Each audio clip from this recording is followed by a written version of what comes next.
Here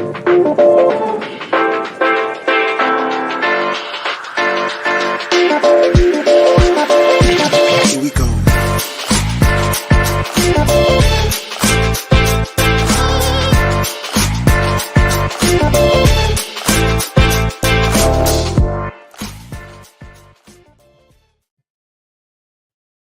What is up, everybody? It's Dr. Vibe here, host and producer of the award-winning Dr. Vibe Show, the home of Epic Conversations, and I'm the host of Epic Conversations, 2020 Best Podcast News Award winner, 2018 Innovation Award winner given out by the Canadian Ethnic Media Association. I also co-host and co-produce the only online show in the world for dads and fathers that is sponsored by Dove Men Plus Care. And being part of that collaboration, reached out directly and indirectly in 2022 and 2021, directly and indirectly to over 100,000 fathers around the world. As always, I like to say you're blessed, highly favored, a magnet for miracles, and a solution for someone's problem. We're broadcasting live July 23rd. It's Black Canada Doc Talking, where basically we get Black Canadians to give their takes and POVs on stories that are of importance to them. And sometimes we highlight individuals also. And back again. Oh, actually, you know what? Let me just, before I go there, just a little housekeeping rules. If you're interested and if you're willing, like the Dr. Vibe Show on YouTube and hit the notification button. Also like the Dr. Vibe Show on Facebook and LinkedIn. One other thing too, if you're interested in advertising your business or service on the Dr. Vibe Show, please contact me at dr.vibe at the dr.vibeshow.com. Now let's bring up our friend. He's becoming somewhat of a regular on the Black Canada Talk, in between family, in between serving individuals, etc., etc. Cesar Ndema-Moussa. What is up, Cesar? Hi, Dr. Vibe. Hi, everybody. Thank you so much for having me. Always. I'm good. I'm fine. I'm really happy to be here. Lots of work, and I really get to see my family on weekends. So because I travel so much. Yeah, I travel so much. So the hotel is great, but after a while, it gets annoying, right? So I hear you. I need a favor. I need you to tip your. Yeah, there we go. That's better. We get to see more of you. There we go. There you go. Well, in between that, how has your week been? Well, right now I'm conducting an environmental scan, and which basically means addressing the workplace culture of an organization. I've been doing that every week. Basically, I leave Ottawa Tuesdays afternoon, and I come back Friday evenings. Wow. It takes a lot of time, and I am honored because the staff and management that I interview, naively, I was thinking, 15, 20 minutes, because I have 3 questions, but really is going into 1 hour, 2 hours, even 3 hour long interviews. Wow. Yes. Yes. Okay. So there's a lot. And, this could be very similar in pretty much any organization, especially, because there's toxicity everywhere, but there's also good things everywhere. And it's important to be balanced, try as much as possible not to be biased, but especially to listen to everyone's experience, everyone's perspectives. I think it makes a big difference. So when I finish that, after long hours of driving on the highway, it's really great to be with family, spend time, my daughter, my wife, and be able to be with my people, with my community online. Yeah. Okay. Good stuff. Well, thank you for squeezing us in. And with all the driving, please be careful on the roadways, my man. Thank you. Yes. Please. Absolutely. Make sure. So today we're scheduled, Cesar and myself going to talk about the Toronto asylum seekers. People in Canada may be aware, but globally they may not be aware. We're scheduled to have a guest come on that Cesar has invited for us, and then we're going to probably ended up with some interesting legislation that's been passed in the state of Florida. So let's start it off with what's going on in Toronto, the asylum seekers. For those who may or may not know, there is a refugee crisis in Toronto. So bad that in one of the main streets in Toronto, there are people sleeping on the sidewalk. and a lot of these refugees look like myself and Cesar. And it was interesting. This has been, I think, it's been going on for a little bit. I don't know what made this become heightened in the media, but here where I live in Toronto, it seemed to get heightened when there's a gentleman who owns a food chain called Paramount Fine Foods, non-melanated gentleman, went on news saying this is not there, and then all of a sudden it became action. Like, Cesar, what are your takes on this? How truthful do you want me to be, Dr. Vibe? You know what I want, for what I love from you, but I want you to be truthful to yourself, most importantly. Always. First of all, let us thank this person. His name is Mohammed Faki. This non-black person who basically was offended and basically gave of his own money to basically help the asylum seekers. And I'm talking here in the tune of 20,000 and deciding to do more. Before he really made news, and new mayor-elect Olivia Chow, the widow of former NDP leader Jack Layton, in becoming mayor of Toronto, decided to address the issue, but address the issue mainly by pointing the finger at the federal government. Yeah, she put them on blast. Well, she put them on blast, but first and foremost, they're in Toronto. So whether we're talking about the 10 cities such as a few minutes driving away from Hollywood Boulevard in LA, or that side of France that most tourists never see, which is a side of poverty and refugees sleeping close to the Seine River, 15, 20 minutes away from the Eiffel Tower, it's first and foremost paramount to the municipal government. When such a news occur, we have to be honest.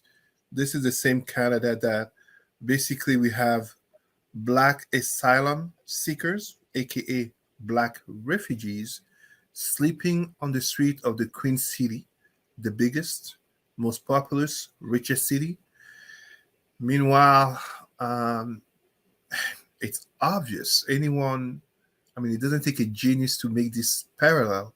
Meanwhile, we have Ukrainian refugees coming in with the red carpet of services and everything given to them. Again, and I say this and I repeat this, it's nothing against those who are Ukrainian. They deserve all the help and support that they need. Canada is doing the right thing by the Ukrainians. I've said it before on this show. The Western nations are doing right by the Ukrainians, but it also proves that they can do right by the others who are not Ukrainians. But there's a matter of culture to address. There's a matter of, we have to dare say it, racism at play. We cannot pretend there's no racism at play when the white refugees / asylum seekers are given VIP treatment. Meanwhile, those who are black are found to be sleeping on the street. Allow me to honor as well Senator Jean Augustine, whom I was honored with her award, Martin Luther King Lifetime Achievement Award. Senator Jean Augustine, who also got involved in calling out this situation. Herself, as me, proud Canadians, dedicating our lives to making this country, this society, a better society in accord with the Canadian Charter of Freedom and Rights. But then how do we explain such a thing is possible in 2023? For all that we talk about the rising cost of living and how it's in Toronto, we don't have Ukrainians, refugees, and asylum seekers sleeping on the streets of Toronto, sleeping on the streets of Ottawa, on the streets of Montreal, on the streets of Calgary or Vancouver, or I can give the name of any Canadian provincial capital or city. We don't have Ukrainians sleeping on the streets. And yet again, we have black refugees and asylum seekers. And just a warning to those who will be tempted to say, well, what about the black community? What about the black community leaders? What about the black religious leaders? What about the black organizations? It's not about them. It's about the country, the governments, federal, provincial, and municipal. That's what needs to be addressed. Okay, we're broadcasting part of this conversation on Instagram Live and ACB therapist, Mm. Lesline. Good to see you as always. And she says, she makes a comment here, racism. Yeah. It's very hard to convince Black people there's no racism when you see these blatant parallels. And I say blatant because, it's like, it's kind of like that. I don't remember if it was on The Simpsons or this show called Family Guy. You check the skin color of your oppression, aka too light to be oppressed, dark and dark enough that, of course, you check all the boxes. So absolutely no, it's outrageous. It's outrageous. And when I say it's outrageous, I want to be clear that in celebrating, I'm going to say celebrating. I mean, I don't have a party to take here, but in celebrating that Mrs. Chow uh, became the mayor, I don't want to put on her the onus that because she's not white, therefore she must do more for those who are not white. However, because she's not white, she is expected to do more, to understand more, to basically not only address all the issues of the city, including anti-Asian hate, as she's Asian. I am purposely playing the identity card here. But she cannot be the new mayor in a city when such a story breaks out. It's also not good for Toronto's international image. No, It's it's not, not. yeah, and Toronto is an international city. It's not good for its image. It's not, and it's definitely not good if we speak truly for race relations in Toronto itself. I mean, you can't tell people a community, a sizable community in your city, a significant community, to trust the institutions, and yet this is a treatment that they are subjected to. Okay. You mentioned about the Black community. Uh, and I've heard some comments Mhm. from individuals saying, you know what, the Black community should have had some sort of setup. Like when you have Ukrainians, they have your Ukrainian situation, but they are still getting help from the government. And I think I've Yeah. said it periodically. I have a very good acquaintance who works for the City of Toronto Social Services. And we had a conversation recently, and she said, yeah, they are still putting Ukrainians at the front of the line. Yeah. Yeah. So it's that's why we talk about systemic, right? Uh, there are black. First of all, people have to stop this dishonesty, this anti-black racism that always occur whenever there's a crisis with the black community, and of course, many people of the black community contribute to it. Anytime there's an issue with something regarding black people start to question. What about the black organizations? What about the black community leaders, the black religious leaders? United States, when there are shootings there, who inquires about the white community leaders? Canada had its biggest mass shooting in Nova Scotia back in 2020. To what Yes. extent did we hear about it? And who was asking about the white religious leaders and the white political leaders to address whiteness in Canada? That conversation didn't happen. So as I say, don't give a false criticism to black organizations who are actually doing already a lot with little and lesser means.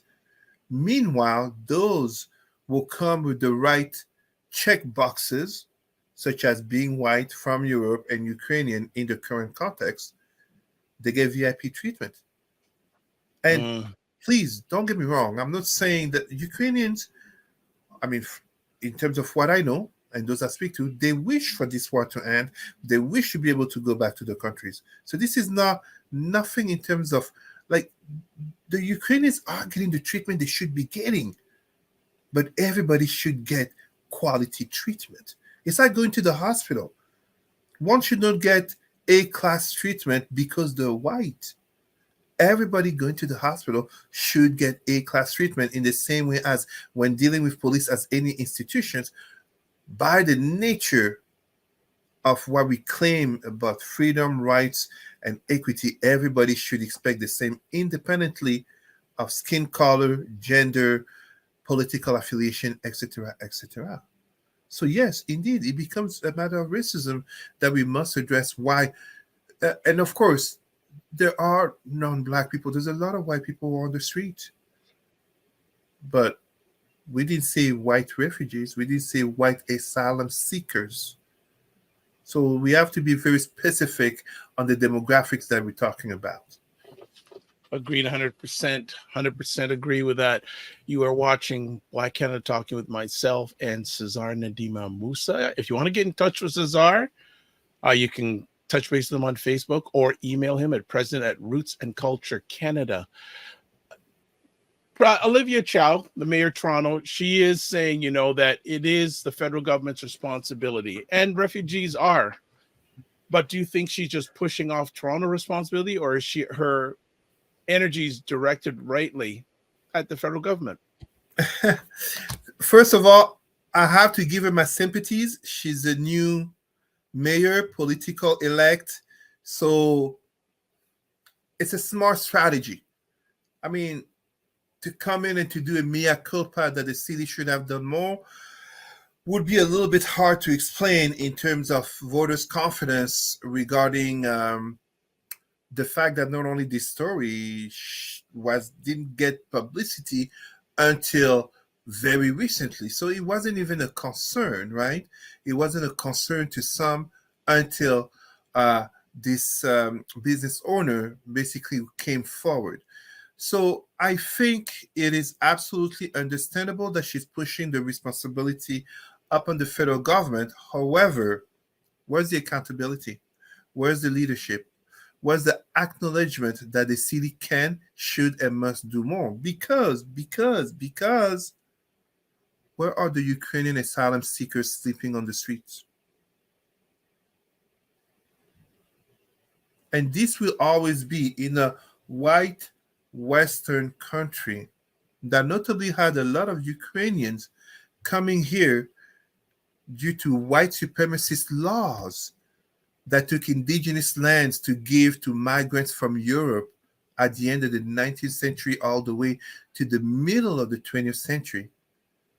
This is why those who are Ukrainian, but it's not so much Ukrainian, those who are white, from Canada to Brazil, they have favorable immigration policies for them, unlike those who are black, whether they be from the Caribbean, such as Haiti and Jamaica, or they be from Africa, you name the country. That's the reason why. So it's a story of white supremacy at play. We have to be able to recognize it. We have to be able to address it. And as such, as new mayor-elect, I mean, she didn't even get her 100 days to judge her reform. She's brand new. It's like, but still, yes, point the finger at the federal government, but dare to be honest, to recognize that the city itself hasn't done as much and should have done more. Because, and this is something very important, yes, I'm talking Ukrainian, but there's another aspect that we must not forget. This is the same city of Toronto that is, if I recall properly, $1 billion in deficit, and yet just approve the expansion and the modernization of its the transport, the public transport system in Toronto. Right, the TTC. The TTC. There you go. I was getting confused with the LRT of Ottawa, which is No. yeah. For those who are not in Canada, let's just say that we should have a subway like any Western capital, but millions of dollars have been wasted on something that looks like a tramway, but it's not a tramway. That's the best way I can put it. Oh my goodness, that's hilarious. That's hilarious. Waste of public funds. Well, one of the things that I've seen with this situation is Black organizations were in a reaction instead of proaction mode. And it'll be very interesting to see going forward if organizations, melanated organizations, come together, because this would be a good catalyst for everyone to start working together. Right? It shouldn't take like this to happen to get the main organizations that there's one church, Revival Time, that's doing a lot of the work. I know I've heard some other organizations sort of doing other things, but don't you think Black organizations maybe could be doing more for these refugees? Black organization can always do more for everybody, for all of our Black people. But it's not about the Black organizations truly. It's about the Black community. It's about the fact that time and again, when it comes to Blackness, we wait for a crisis to scream victimization. And then we point the finger at the white institutions and government to say they don't care about us. But then I dare my Black people to answer the question, do we really care about each other? Do we truly care about ourselves? So let's be frank here. Yes, there have been Black organizations that have been involved, just as there are Black organizations that are involved on all aspects of Blackness, whether it be individuals, organizations, etc. Yes, they are involved, but we are expected to do more with always less. Meanwhile, Yes. others will already have more means, will already are better organized, better structured, are still put in the front of the line and given the VIP treatment. I mean, if you're honest in terms of Black community organizations, and many people don't know this, many organizations, including in the Black community, get funding yet do little of the work. Meanwhile, Oh, those will do the you're true work. going there. You're going What? there. Well, yes, it has to be said. This is one of those taboo topics which are really the elephant in the room. Those who are involved, they know this. You have organizations who do get funding, but they don't really do the work. Sometimes they don't even do any of the work, but they do get the funding. They know how to put it on paper. It looks good. Or basically, they're the chosen ones. They don't cause trouble. Meanwhile, those that do the true work, those will really get that, will know the community, will bring the thought-provoking solutions. Where's the funding for them?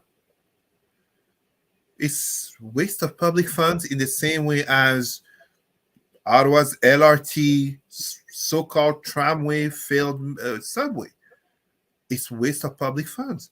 It's the same as the same city of Toronto that reminds us they have such a huge deficit, and yet there's always a tower that's being erected. So these are things that we must not be shy to talk about and to recognize as issues. And one of the things that made me think while you're just sharing here, how should melanated people who are lacking resources, housings feel about the treatment these African individuals are getting? Well, it depends, because it's always easy to make a comparison and either to feel that the grass is green on the other side or that we are better off than the others. But the truth of the matter is also that someone who was a refugee or someone who was an asylum seeker is always worse off than those who have the citizenship or permanent residency on the land. Yes, inflation, rising cost of things, and everything you want, but imagine if you're a refugee. Imagine if you're an asylum seeker. Imagine basically if, despite all your efforts, and I gave you the American example, where you have people 10 years, 15, 20 years in the United States having built their life, and they still get deported. Now, we can talk about, of course, people will say, well, they didn't have their papers and all that. But if someone has been in the country for 10 plus years, paid taxes, avoided crime, didn't have problem, got a family and everything, why do you still deport the person? Yeah, this will be an ongoing conversation, and we'll see how long this. Well, mainline news, I think it's a good headline thing. Let's continue to monitor the situation, see what Black organizations do going forward from this, because, like you said earlier, something has to come to crisis to get our attention. But again, is there going to be sustainable energy and effort, especially from people who look like us, to not only turn around the situation for these people who've come over, but people who have been here for a while? But it speaks to a longer topic in terms of truly the resources that are available, but also the priorities that are put upon Black people, True. Black communities, and where we are valued. As a community, we are not valued for what we bring forward to our identity unless it fits the cliches of stereotypes. we'll leave it for there. And what we're going to do, we're going to stop broadcasting on Instagram Live. If you want to catch the rest of this conversation and the rest of this episode of Black Canada Talking, go to the Dr. Vibe Show on YouTube, like it, and also hit the notification button on YouTube, and you'll get the full conversation. Reville Afrique, sorry, but we're leaving. Catch the rest of the conversation on YouTube, and we'll catch you later. Be well. As always, remember to give yourself grace. Don't just manage your time, manage your energy, and catch the rest of this live on YouTube, the Dr. Vibe Show on YouTube. Okay, we have a guest joining us today, and I'm going to let Cesar do the introduction because he knows the show and he's brought him to the platform. So, Cesar, I will leave the honor to you. Thank you. Thank you. Let me see. My friend Can appearing. I don't see him yet on the screen. Well, okay. Well, I'll bring him up here right now. There you go. He's got to take himself off mute too. Awesome. Is my sound good? Is my sound coming in okay? You are just fine. I'm going to let Cesar take over. Awesome. Hello, brother. How are you? I'm good, bro. How are you?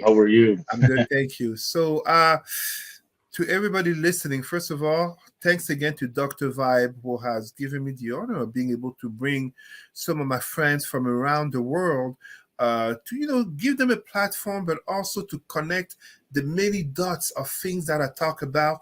But also, when I say give them a platform, they are the experts of the topics that they address. They are in the struggle of, certain elements of Black identity, which to the mainstream are not even known. And as such, I have the honor for the first time, one of my friends of long time, many years, Can Meigag. And an interesting part, I'm going to let him introduce himself, but a very interesting part. It's important to understand, and I've said it before on the show, I'm a former Christian and a former Muslim.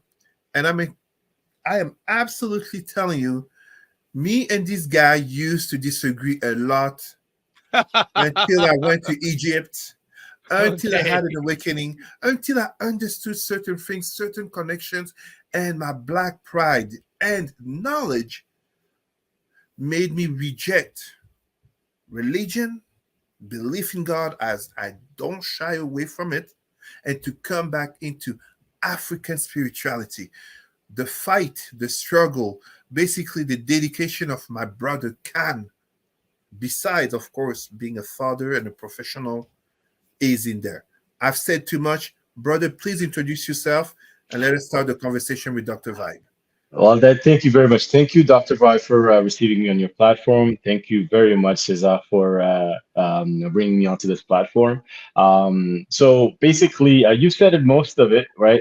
We've known each other for a while, Cesar and I, and we had heated debates, many heated debates. Are there any recordings of them? I'd love to hear some. Thankfully, there was no recording, at least that we know of. We all had cell phones, and maybe that was recording us without our knowledge. But be that as it may, though, yes, I am. I was not born. I currently live in Canada, but I was born in a smaller country called Djibouti, which is in the Horn of Africa. Small little country. That's where I was born, and I came to Canada at the age of 9. Pretty much grew up here. I have two sons, and I am a professional, basically in the world of finances.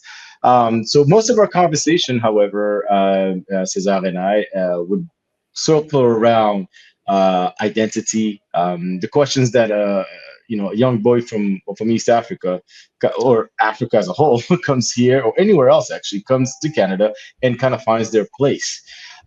There's evolution that happens, and what I always found was that it's hard to follow through with your curiosity, because there was a lot of barriers that would stop us from exploring that curiosity to its full extent. What I mean by that is that I grew up Muslim, most like most Somali people. I grew up Muslim, so then kind of coming into terms, and I what I understood from the world is that religion is nothing more than deification of a culture, of a certain culture, right? Because since the dawn of time, people have been looking up to the sky and through astrology try to see what's going on, try to understand what death is, try to make sense of the world around them.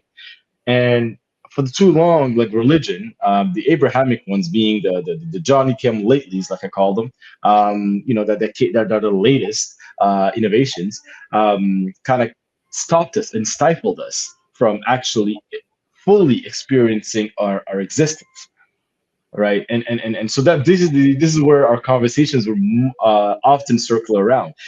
I, believe it or not, came to terms with my own religiosity, if that's what you can call it, by debating it, by actually defending Islam, believe it or not, by actually, defending what I was brought up in, the faith I was brought up in. But then I understood that when I was born, I was given a name and I was given a religion, and I was expected to defend it. Basically, that's that. I didn't choose these things. I was just given these things, and now I'm in a position where so I said to myself, if I'm going to defend something, I'm going to get to know it. So through my arguments and through my debates, religious debates, it made me read the so-called holy books and the holy scriptures, just to understand what it is that I'm saying I believe in, right? And that was the first, because oftentimes religious people do not read the book that they say they follow. Oftentimes, I think I'm being conservative when I say 85% of the religious people do not read. They will have the book in their home as a holy thing that, to be looked upon with love and whatever, but they never really open it up, because these are words on a paper. So once I done that, I came to the realization that no, my people have been lied to. My people have been lied to and have been led astray. So ever since, I've kind of made a little journey of mine to kind of talk about that and to kind of show people what I have discovered in my findings. And so I founded this little YouTube channel called Free Somali Minds. Well, oftentimes we will discuss, and mostly in my mother tongue of Somali, the goings ons of and how religion, the Islamic religion, is affecting my people to a certain extent. So that's in a nutshell basically what I want to say to start off the conversation. And that's where we're at. And so our conversation still continues. Cesar and I, we're in the same city, so we Well, often talk about these things. So yeah. it's funny. Cesar said we're only going to have you on for a few minutes. I'm going to overrule him, because when I know that someone's a debate partner or Cesar, I got to hold on to him for a little bit, because so this is and congratulations on the Thank you. channel. I'm going to certainly subscribe. Now, if I subscribe to it, can I understand what's being said? Sometimes, because some of it is being in English. Oftentimes it is in English, but there will be Somali there. So, Okay. but Salam no, alaikum, you my will brother. understand the gist of it. You will understand the gist of it, Dr. Vibe. No problem. There's so much I want to peel back here in regards to, I was not aware of the misinformation when it comes to religion with Somalians. And that's part one. I got a second question on top of that. And before we go on, Dr. Vibe, I just want to make a little correction. It's no problem, but it's not, it's Somalis. That's the ethnicity, Somalis. Yeah, Somalians is people from Somalia. So just a little, Somalis. Yeah. Yeah. And now it's just so never heard about this before. So I'm getting educated here, and the audience is getting educated. What do you feel has been the impact of the misinformation on Somalis? Oh, there's loads, because I come from a nation of poets, right? A lot of our history is locked in poetry, in Somali poetry. We call it gabe, and so it's locked into that. Our folklore, our history, so much of it is locked into poetry, and it was never written. So most of the information that you'll find in Somalis was written by, Lewis, by Ibn Battuta.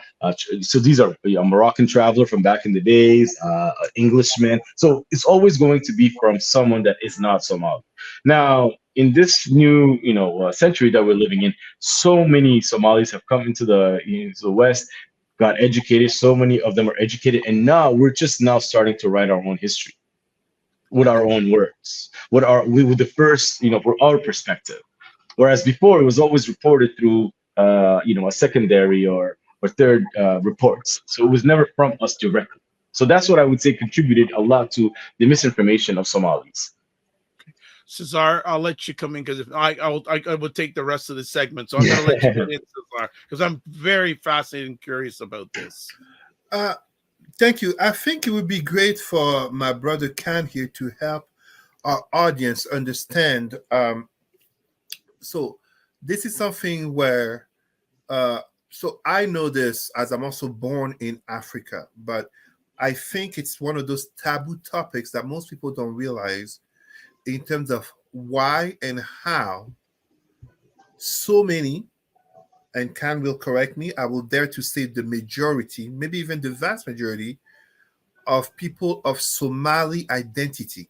So we're looking at the countries of Somalia, Djibouti, but also parts of Kenya and maybe even Ethiopia and Chad. Am I correct, Khan? After Ethiopia and Kenya, Eritrea, yes, that's all the surrounding places. Absolutely, The Horn of Africa, the East Horn of Africa. Africa. Yeah. So many of them don't believe they're black. They will claim proudly that they're Arabs. Mhm. This is one of the consequences that come with the indoctrination of a foreign, non-black ideology such as Islam. And this is one of those taboo topics where, in mainstream, you don't say, I'm not black, I'm Arab, but in private. For those of us who grew up in these diverse, black communities, but also as Africans, we do know there's this type of element. So maybe if you can kind of explain where that comes from, how does it manifest itself, and also in terms of the nature of the exchanges, some of the deconstruction that you have to do in the mind of you Somali brothers and sisters who are black brothers and sisters alienated to the blackness due to a foreign non-black ideology. Please go ahead. 100%, 100%. And so what happens is that I would say in maybe in the year 1000 and maybe 1,000 years ago, right? 1,000 years ago, that's when Islam was introduced to the Horn of Africa. Now, the way it was done is, there's three, and I think you've spoken in your last talk as well, Cesar, or one of your talks. You had talked about the three M's, right? You talked about missionaries, you talked about merchants, and you talked about military. Now, the military portion of that came a little bit later. Now, there's a great book, and I'll try to find who wrote it. It's called the Conquest of Abyssinia, because back in the days, the whole section was called what was known as Abyssinia, right? And what has happened was at first it was through merchants. Merchants came and kind of propagated the religion. Now, at that point, the Islamic Empire was growing and was really, it took off. It took over the whole Arab Peninsula and then some. So what happened was this is a powerful force, right? So the merchants would come and preach Islam and they would do the dealings, right? Now, there's something that you need to know when Islam is being preached. It's preached in a way where everything is rosy, right? This is through rose-colored glasses. So when that happened, some people took that on, and some people rejected it, obviously, because if I come to you today and I tell you, look, Dr. Vibe, see the way you've been doing things is wrong, you're going to have to start doing it this way. You're going to put up a fight. You're going to say, who are you? First of all, you're going to say, where do you come off? So when that happened, a lot of the Somalis that actually rejected it, because before Islam, Somalis believed in a deity called Waq. And they were not the only one, the whole Cushitic people. So the Cushitic people are composed of the Somalis, the Oromos, the Afars, the Bejas, right? And I think I'm forgetting a couple, but it's a grouping of ethnicities in the Horn of Africa. Some of them rejected it flat out. What happened? They got canceled, if you will, if I'm using a modern vernacular. So some of them moved away. So there's a group of people called the Rendile people that today live in northern Kenya, and they're Somalis. They're Somalis that literally rejected the rest of their people because they got chased out of their own lands simply because they wouldn't take on. Now think of how this is. They've got chased out of their motherland because they wouldn't take on a foreign ideology. Now, it's really, Yep. yeah, it's really interesting because that ideology has had to come into the veins of these people, and there was a big I don't. It was a war. It was basically a conquest when Islam was imposing itself on the Horn of Africa, and because of the proximity to Arabia, it was simple. It was simple. So when that happened, a lot of Somalis just kind of fled. To this day, Somalis are a clan-based ethnicity, right? So there's different clans. I think most of Africa is like that, but there's certain clans that are looked down upon to this day in 2023. There's certain clans that certain Somali clans won't marry from. Okay, the reason behind it is that because now everybody's Muslim today, right? Most Muslim, mostly Muslim, even though that tide is changing a little bit. But most people in the Horn of Africa or who are Somalis are Muslim. But certain clans are today canceled, even to this day canceled, simply because they didn't take on Islam right away. Right away. And these are the same people. Like these are brothers and sisters that now severed relations simply because of a foreign ideology that injected itself into its people and divided it. So that's one of the reasons. So when you actually look back and to this day, Somalis feel that they were always Muslim. So sometimes I'll ask the question. One of my favorite questions to ask is, well, look, are you Somali first or are you Muslim first? Most of them will say Muslim first. And that is a sad reality. Now, when they say Muslim first, because it's not really their fault, because I was like that at one point in my life as well. The thing is, their identity has really literally been erased, and this other identity has been injected into them. Now, to be just the other day, I received a message from my uncle who basically writes out our names, and he goes all the way to the Prophet Muhammad. And I'm not Arab. I'm an African. So how do I go back to Prophet Muhammad? So what I realized, and I did a little bit of research, the Pakistanis do the same. The Afghanis do the same. Anyone that was affected by the Islamic Empire that became Muslim later on does the same. And this is simply an appeal or an attempt to link themselves to who they believe to be the holiest, right? Which is Prophet Muhammad in their eyes. As per Islam, Prophet Muhammad is the best of humankind, right? So they want to be next, they want to be associated with him, right? Because they feel that brings value to who they actually are. And so that's when I discovered that is, well, that's why you're going to see a lot of Somalis say, oh, well, we come from Arabs. It's not all the clans that say this. It's, a few clans that actually say, we go back to Prophet Muhammad and Qurayshi tribes, which had nothing to do with us. Anthropologically, as a matter of fact, they would be seen more as our kids rather than our parents. Do you understand what I'm saying? Like it stemmed from East Africa, not the other way around. So just a little bit of basic anthropology will tell you, no, that's not a fact. But people, their emotions and their religiosity takes over, and they're gonna want to be next to the person that is told to be the holiest of all people. So and that's the reason why some Somalis will say, I'm not black, I'm I'm Arab or something like that, right?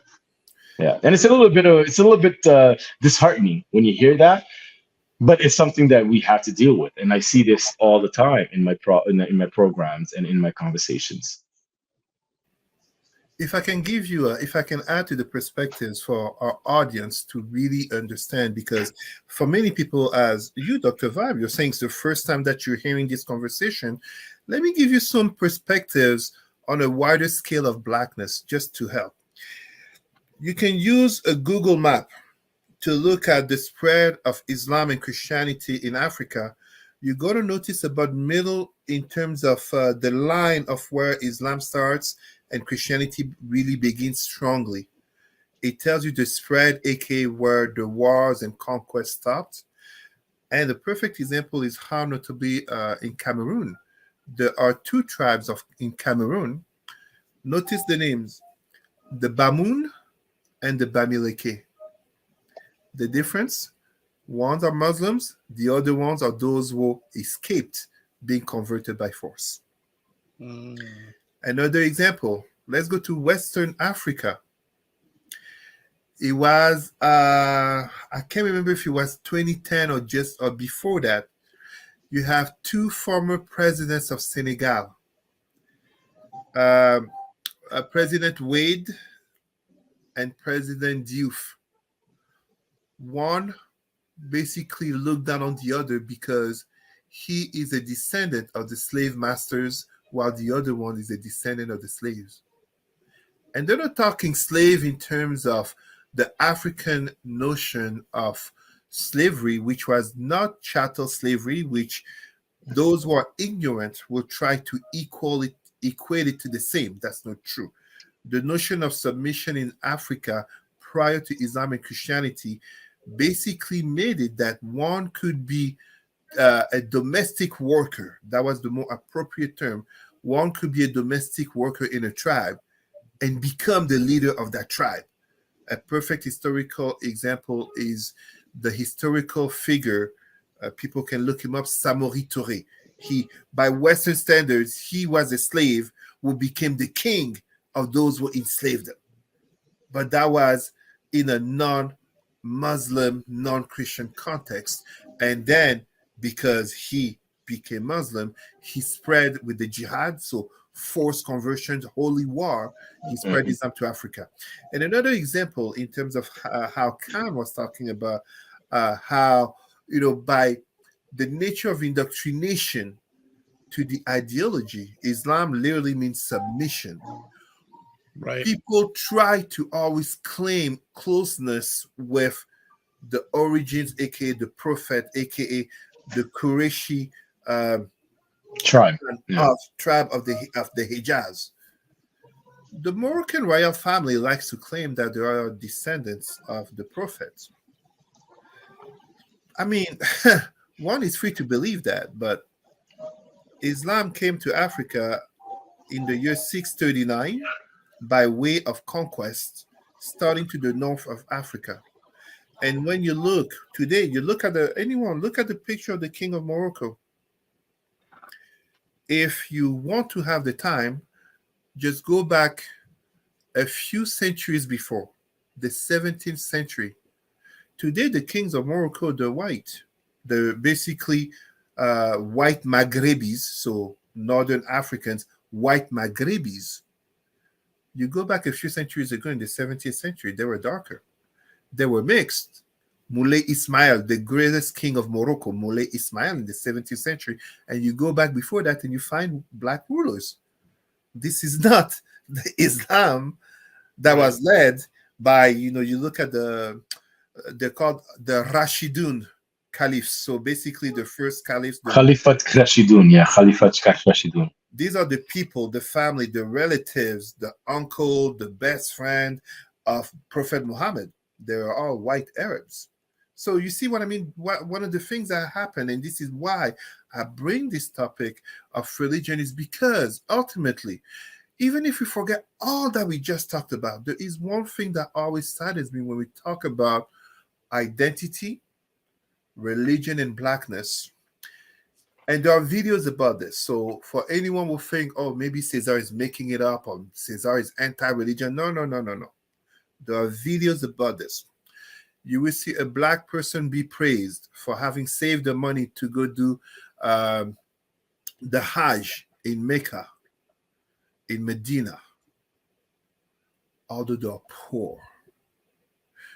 They basically impoverish themselves to go to the religious sites of Islam, just as of Christianity, as in Rome. Meanwhile, we don't see any white Arab or white European impoverish themselves to come to Africa, to come for anything spiritual in Africa. This is an inferiority complex. This breaks families, breaks communities. So go Khan and Cesar, do you have a few more minutes? Because I think this is I know, Cesar, you got family time, so I don't want to interfere on that. No, they know. I'm here. We're here. Okay. Cesar, I'm good too, Dr. Vibe. Okay, I'm loving this conversation. I'm really fascinated. How much, Khan, now correct me if I'm using a wrong phrasing here, this cultural identity, how much impact is it having on younger Somalis? Excellent. So that's a really really good question. Now, younger Somalis, I can speak to younger Somalis in two different aspects. There's a younger Somalis here in the, like, let's say in Canada or in the West, and younger Somalis back in the Horn of Africa. They're existing in a sort of convoluted world because the younger Somalis here, because Somalis are not like we spoke about earlier. What we know of Somalis, what's reported of Somalis, isn't that great. It's not a great story. It's not nothing really good is associated with it, right? Like in the mainstream media, we're being, we're the pirates or Black Hawk Down. So it has a very negative connotation when we talk about Somalis. Now, what happened is that they held on to their Islamic, their Islamic brand harder because that's where they found culture. That's where they found a sense of pride, if you will, right? Because there was no sense of pride coming out of them just being Somalis, right? So they held on. So I'm talking about the young Somalis in the West. They held on to their Islamic side simply because that's where they felt they were being recognized as. And most people, most kids here, that's what they'll say. Oh, I'm Muslim first before I'm Somali, because they don't know much about, Somali, not even the language most of the time, right? So they had disconnected, and that is all. It's not just their fault; it's also the fault of the parents, and not to just lay faults, but the parents felt like, oh, we're coming here in a new world, and our kids are gonna be going astray, so we're gonna get a little bit tighter with the religion, right? So the noose got a little bit tighter when we came to the West. For some, I'm not saying all. For some, I personally was, fortunate enough to come from a family that was a bit more of a Sufi side. Well, the Sufi side of Islam is more people that are just spiritual, and it's a sort of a marriage between Islam and African spirituality. So that's kind of where I stem from. But there's a lot of Somali kids that grew up in a very very strict Muslim household, so their identity became that. That's why you're going to see a lot of girls wearing the hijab when that really is not something that is from Somali. Somali women always had their heads braided, they had beads in their hair. And women are often, in the setting of religions, women are usually used as a weapon, right? They're used as a way to establish them, establish dominance, if you will, right? Right. So, yeah, so the way they control that female energy is, putting a hijab on them, or that says she's one of ours, right? And a lot of girls take that on with pride, not understanding all the history behind it and how it was Umar bin Khattab that actually talked about the hijab, and it wasn't even Prophet Muhammad, and it was, it came down as a surah later on. So anyways, when you know how these things came about, you understand. Now in the Somali context, if to come back to that, young kids growing up in the West is like that. They attach themselves onto the Islamic identity. Young Somalis back home, they don't have Christians or atheists or any kind of, everybody there is Muslim. So they often want to come to the West, which is kind of funny because the ones in the West are basically wanting to go back to a more staunch religiosity, whereas the ones over there, religiosity isn't even that big of a, because everybody's the same. So it's kind of like it takes a back seat, and they explore their Somali nature a little bit more. But the problem is because it's such an impoverished country, they all want to come and leave that country. So on both sides, the essence of Somaliness is being killed. So the African Wow. essence is being dimmed down on both sides. And so Mm, that is the tragedy of this, as far as I can see. wow. If I, Wow. if I can Wow. add, Go ahead, Cesar. Go ahead. Go ahead. if I can add, because I know we do have another topic as well to address shortly, but if I No, can no, no, add, no. We're just gonna do these two. No, because I okay, think, no yeah, problem. I think we wanted these two. I don't want. I think these are just two strong topics that I want to just land onto this. We're gonna finish off with this one, man, because I think it's really, really good and very educational. Because I think many of the people that are watching this this is going to be brand new information to them. Absolutely, absolutely. Right. So I want to end on that enlightenment on this Right. on this and the enlightenment end. But that other topic we were going to talk about that, we can talk about that next time. That's Absolutely. an ongoing thing. What I was going to add is when you speak about the Somali essence here, and I am not Somali, and I'm not from Eastern Africa, but my brother Khan does remember how when I was Muslim, one of our common points of difference was around a certain woman. As you clearly heard him, woman, if you want to understand really a religion, okay, so this is Cesar, the conferencier who addresses religion, okay? If you want to understand a religion, look at the so-called holy animals. Look up where the interdiction comes from and why. Look why this animal is sacred. Look at the status of woman, the value of woman, always exalted, but the reality of it and why.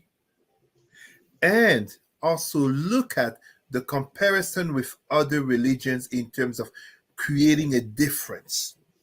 When it comes to women, we used to disagree often on a woman called Ayan Hirsi Ali.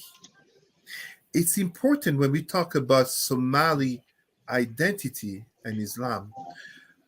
Ayan Hirsi Ali, Somali born, who became a Dutch citizen, and I think she lives in America. Member of Parliament. Yes, she became a member of Parliament in the Dutch She Parliament. became a member of Parliament, and she became a threat, and she became threatened. You're going to notice something. Look at whether we're talking about Somali today or we're talking about the plight of women in Iran regarding the hijab, or we talk about how many people know that in the 1990s, Algeria had a civil war that killed, they call it the Black Decade, you know, what's black is associated to negative. It killed, I believe, if I remember the numbers, 200 to 300,000 people. And it began as women started to stand up against the Islamists. Ayan Hirsi Ali stood up to the impact of Islam towards the Somali black girls and women as a tool of oppression, an ideology of oppression. So this is something that we must recognize. Don't get me wrong. There are plenty women who are Muslim and who live well in their identity, who are not oppressed. We have to be careful in paintbrushing an entire religion. But we are here speaking about an ideology. An entire people, you should say. An entire people. Absolutely. Yeah. And as such, we cannot deny that whether it be Islam, Christianity, Judaism, or any religion, women are second-class citizens. Second-class citizen whose first value is in regard to the uterus, being able to procreate or not, and in regards to the servitude, not equal partners, servitude to men. Another thing, very interestingly, Khan and I are part of an online organization, Ex-Muslims of North America, and they had produced videos. You can find them, Ex-Muslim of North America, XMNA. XMNA, yeah. You can find them on Facebook as on YouTube, of Muslim preachers and imams addressing the fact that, contrary to the popular rhetoric that Islam is growing and Islam is like people are converting so much, that's not exactly true. Yes, Islam is growing due to birth rates from poor countries, which is why Africa, with its population boom, is absolutely increasing the number of Muslims, aka you're born Muslim, you're born in a Muslim family. But the reality in the West is that there's a lot more and more Muslims who are walking out of the faith, whether openly or in secret. The estimates, some of the Muslim preachers and imams are talking about they're losing 23 to 25% of Muslim youth who are walking out. Why? The internet, the fact of living in multicultural societies, the very repressive, authoritarian, restrictive nature of Islam. I mean, starting with 5 prayers a day and etc.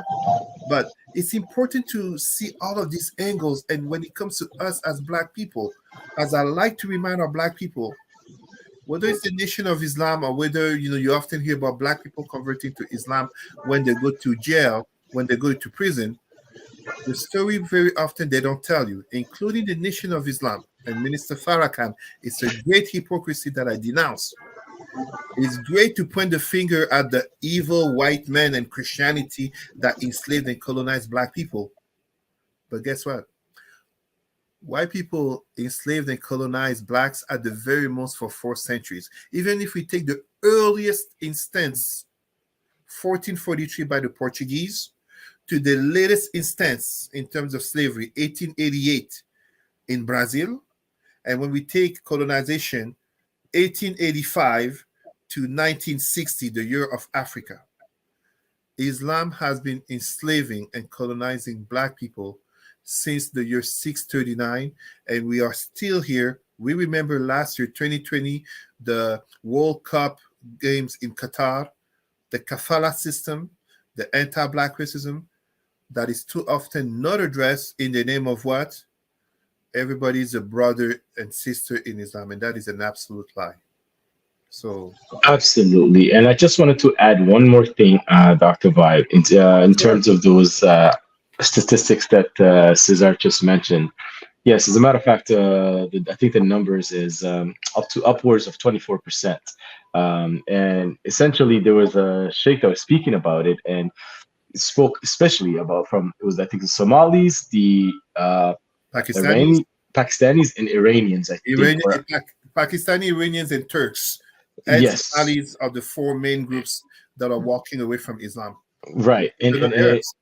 And exactly. And what he said was also these youngsters that are walking away are not the ones in gangs. They're not the ones shooting each other in the streets. They're not the ones thieving and doing bad things. No, no, no. These are the kids and the youngsters that got education, Education. that went into higher education, that were actually learned about the religion.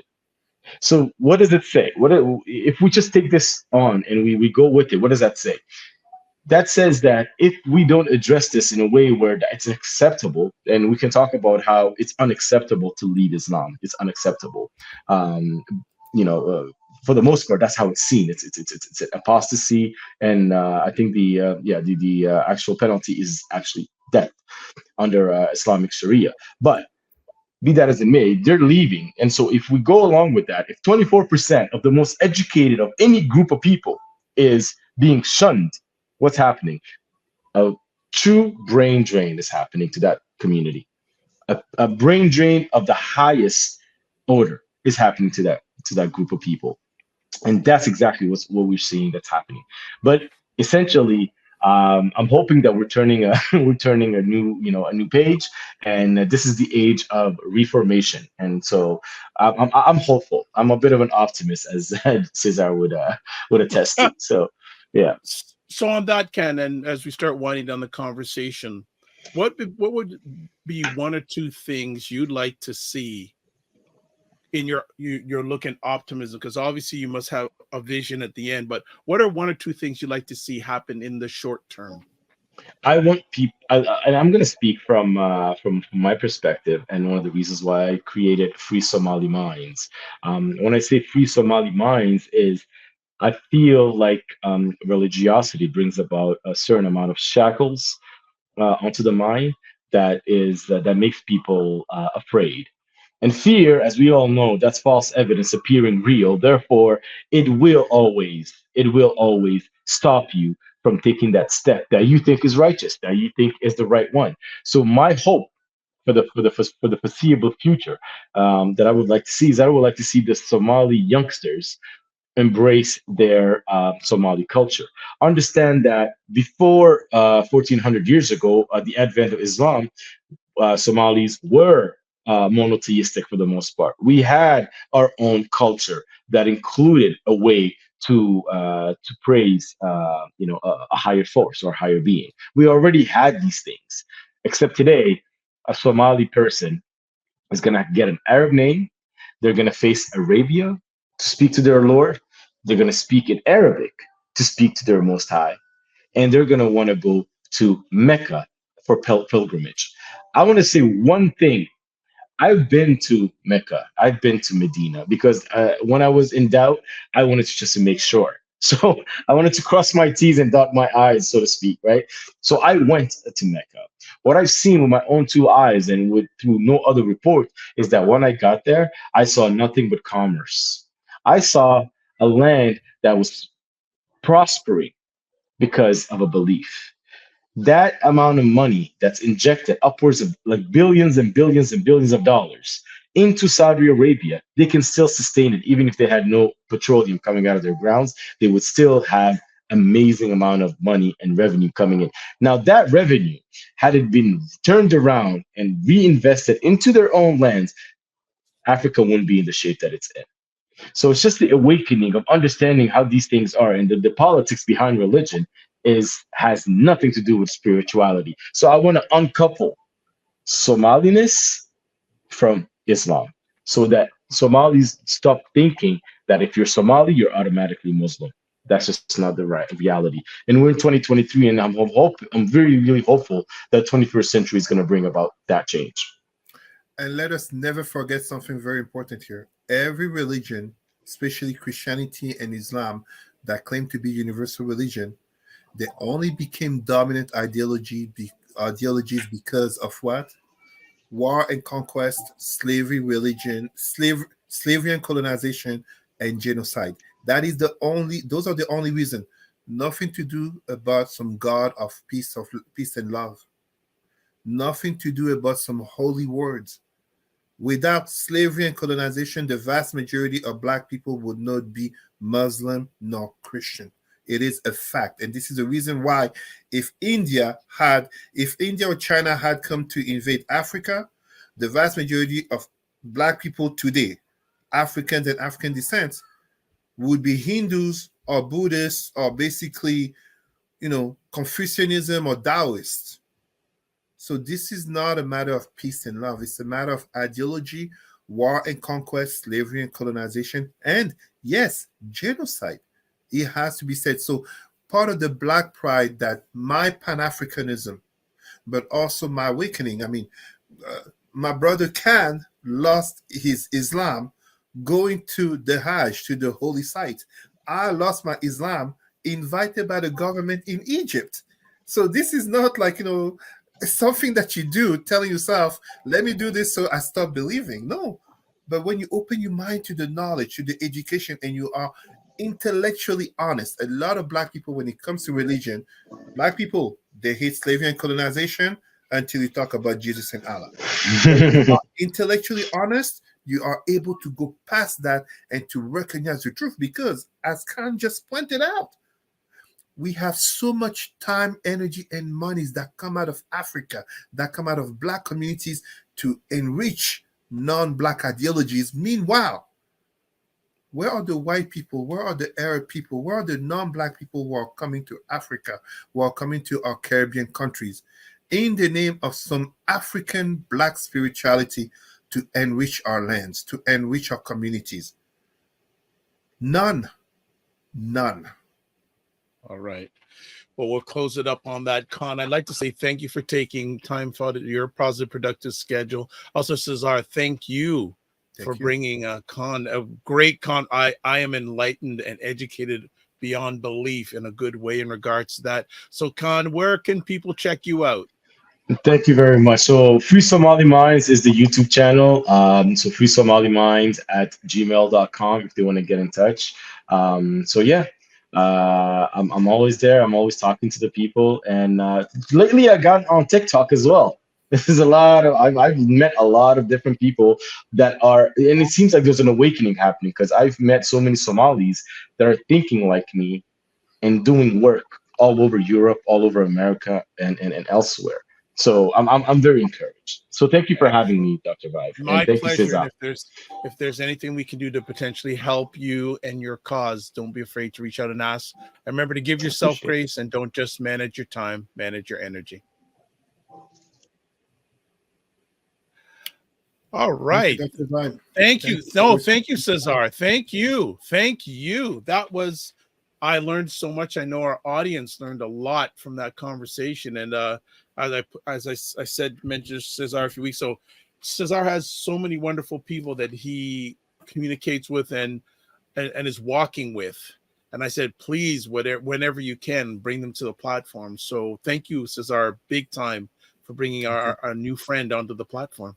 Thank you. And I really hope the most important thing people understood is that religion is the tool, but the true conversation we were having was about identity, culture, and politics, economics, all of these type of things that in the reality of our Blackness are making it that we tend to be the ones who are victims. We tend to be the ones who are marginalized.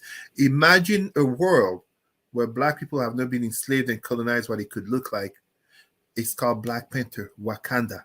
But let's exit the fiction. Let's make it a reality. Yes, we can. Beautiful. There is the contact information for Cesar. I put up again. He's on Facebook. He's on, and you also email him at Roots and Culture Canada. Also myself, if you want to get a hold of me, there's a number of different places. Website address, the drvibeshow.com. Email address, dr.vibe at the drvibeshow.com. YouTube, Facebook, LinkedIn, The Dr. Vibe Show, Twitter at drvibeshow, and Instagram at the drvibeshow. A few other house things here. As always, if you want, follow the Dr. Vibe Show on YouTube, preferably. Like it, and also the notification button so you're notified about great educational conversations like this one. Just great conversations, and also like the Dr. Vibe Show on Facebook and LinkedIn. Also, too, if you're interested in advertising or putting your business or service or promoting your business or service on the platform, please get in contact with me. And just to clear it up, I think there's one last thing I need to put on if I can find it. You know what? I can't find it, so I'm not going to put it up today. So such a good conversation. So we're just going to, all right, this is what I wanted to put up. And you can watch replays of this Black Canada Talking at the Dr. Vibe Show on YouTube, Facebook, and LinkedIn, and on the website, the drvibeshow.com. So this is how we close out. Live your life as a dream. If you can dream it, you can make it. Sometimes you have to get smaller to get stronger. Block assumptions, then aim bigger, aim better, aim higher, aim wider. Love, faith, and respect. Remember to give yourself grace, and don't just manage your time, manage your energy. Thanks for watching, and we'll see you soon. Be well, keep the faith. God bless.